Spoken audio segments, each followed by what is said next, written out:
میرے چینل کو سبسکرائب کر دیجیے اور بیل آئیکن پریس کر دیجیے. شکریہ. السلام علیکم. حضرت داتا گنج بخش رضی اللہ تعالیٰ عنہ فرماتے ہیں، محبت کا اظہار الفاظ میں نہیں ہو سکتا، اس لیے کہ بیان کرنے کی صفت ہے اور محبت محبوب کی صفت. کرامت ولی کی صداقت کی علامت ہوتی ہے اور اس کا ظہور جھوٹے سے جائز نہیں. انسانوں کا کوئی گروہ ایسا نہیں جسے غیب میں کوئی ایسا کام نہ پڑا ہو جس کی محبت سے اپنے دل میں فرحت یا زخم نہ رکھتا ہو.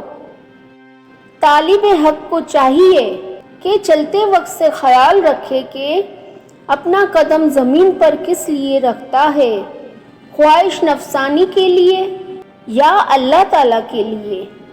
اگر وہ خواہش نفسانی کے لیے زمین پر قدم نہیں رکھتا ہے تو اس میں اور بھی کوشش کرے تاکہ اسے مزید خوشنودی حاصل ہو جائے. کلام شراب کی طرح ہے جو عقل کو مست کر دیتی ہے اور آدمی جب اس کے پینے میں پڑ جاتا ہے تو اس سے باہر نہیں نکل سکتا اور اپنے آپ کو اس سے روک نہیں سکتا.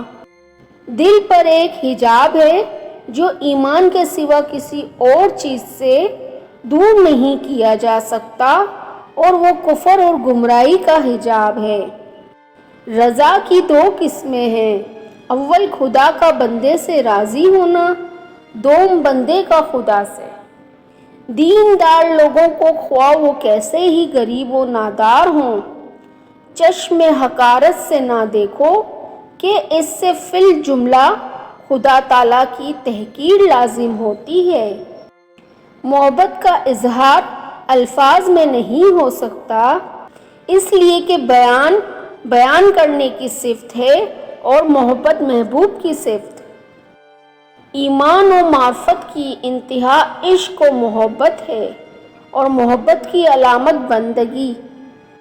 صوفی وہ ہے جس کے ایک ہاتھ میں قرآن مجید اور دوسرے ہاتھ میں سنت رسول ہے. نفس کی مثال شیطان کی سی ہے اور اس کی مخالفت عبادت کا کمال ہے. غافل عمرہ، کاہل فقیر اور جاہل درویشوں کی صحبت سے پرہیز کرنا عبادت ہے. درویش کو لازم ہے کہ وہ بادشاہ کی ملاقات کو سانپ اور اژدھے کی ملاقات کے برابر سمجھے. فقیر وہ ہے جس کی ملکیت میں کوئی شے نہ ہو اور کسی شے کے حاصل ہونے سے اسے کوئی فرق نہ پڑے. نہ مال و دنیا کی موجودگی پر وہ اپنے آپ کو امیر سمجھے، نہ اس کی کمی پر اپنے آپ کو فقیر. اس کی نظر میں مال دنیا کا ہونا یا نہ ہونا سب سے مشکل کاموں میں ایک اپنے علم پر عمل کرنا ہے.